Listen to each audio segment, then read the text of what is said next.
I now give the floor to Mr. Jeffrey Sachs. Mr. President, distinguished members of the Security Council, the issue before the Council today is not the character of the government of Venezuela.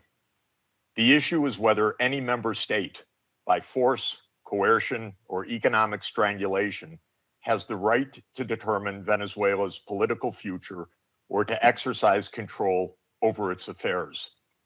This question goes directly to Article 2, Section 4 of the United Nations Charter, which prohibits the threat or use of force against the territorial integrity or political independence of any state. The Council must decide whether that prohibition is to be upheld or abandoned. Abandoning it would carry consequences of the gravest kind. Let me offer some background. Since 1947, the United States foreign policy has repeatedly employed force, covert action, and political manipulation to bring about regime change in other countries.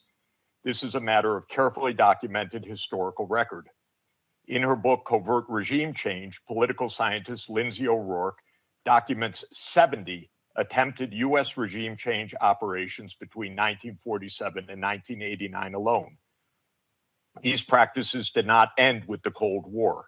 Since 1989, major United States regime change operations undertaken without authorization by the Security Council have included, among the most consequential, Iraq 2003, Libya 2011, Syria beginning in 2011, Honduras 2009, Ukraine 2014, and Venezuela from 2002 onward.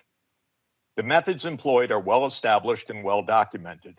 They include open warfare, covert intelligence operations, instigation of unrest, support for armed groups, manipulation of mass and social media, bribery of military and civilian officials, targeted assassinations, false flag operations, and economic warfare. These measures are illegal under the UN Charter, and they typically result in ongoing violence, lethal conflict, political instability, and deep suffering of the civilian population. The recent U.S. record with respect to Venezuela is also clear. In April 2002, the U.S. knew of and approved an attempted coup against the government. In the 2010s, the United States funded civil society groups actively engaged in anti-government protests. When the government cracked down on the protests, the U.S. followed with a series of sanctions.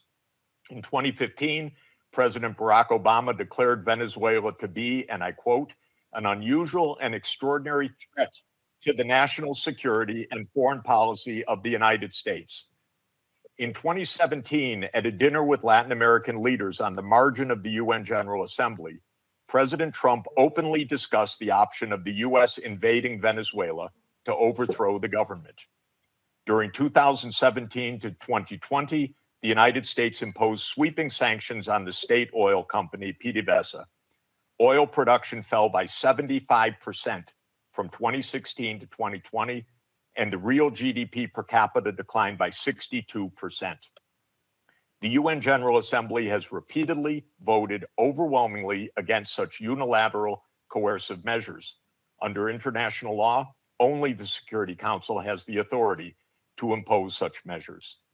On the 23rd of January 2019, the United States unilaterally recognized Mr. Juan Guaido as interim president, and a few days later froze approximately $7 billion of Venezuelan sovereign assets held abroad and gave the designated authority over certain of these assets.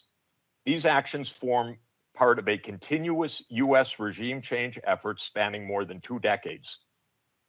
In the past year, the United States has carried out bombing operations in 7 countries, none of which were authorized by the UN Security Council, and none of which were undertaken in lawful self-defense under the Charter. The targeted countries include Iran, Iraq, Nigeria, Somalia, Syria, Yemen, and now Venezuela. In the past month, President Trump has issued direct threats against 6 UN member states, including Colombia, Denmark, Iran, Mexico, Nigeria, and of course, Venezuela. Members of the council are not called upon to judge Nicolas Maduro. They are not called upon to assess whether the recent U.S. attack and ongoing naval quarantine results in freedom or in subjugation. Members of the council are called upon to defend international law, and specifically the UN Charter. The realist school of international relations, articulated most brilliantly by John Mearsheimer, accurately describes the condition of international anarchy as the tragedy of great power politics. Realism is therefore a description, not a solution for peace. Its own conclusion is that anarchy leads to tragedy. In the aftermath of World War I, the League of Nations was created to end the tragedy through the application of international law. Yet the world's leading nations failed to defend international law in the 1930s, leading to renewed global war. The United Nations emerged from that catastrophe as humanity's second great effort to place international law above international anarchy. In the words of the Charter, the UN was created, quote, to save succeeding generations from the scourge of war, which twice in our lifetime has brought untold sorrow to mankind. Given that we are in the nuclear age, failure cannot be repeated. Humanity would perish. There would be no third chance. To fulfill its responsibilities under the Charter, the Security Council should immediately affirm the following actions. The United States shall immediately cease and desist from all explicit and implicit threats or use of force against Venezuela. The United States shall terminate its naval quarantine and all related coercive military measures undertaken in the absence of authorization by the UN Security Council. The United States shall immediately withdraw its military forces from within and along the perimeter of Venezuela, including intelligence, naval, air, and other forward deployed assets positioned for coercive purposes. Venezuela shall adhere to the UN Charter and to the human rights protected in the Universal Declaration of Human Rights.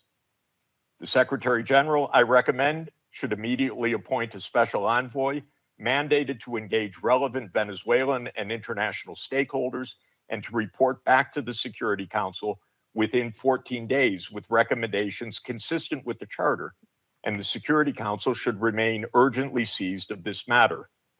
All member states should refrain from unilateral threats, coercive measures, or armed actions undertaken outside the authority of the UN Security Council.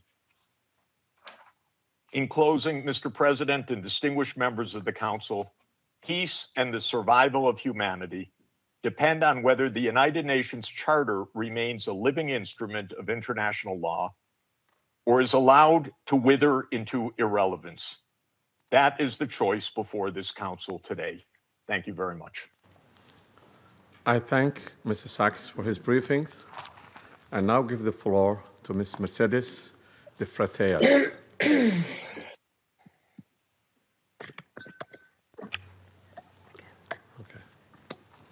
My apology. I now give the floor to Ms. Mercedes de Freitas.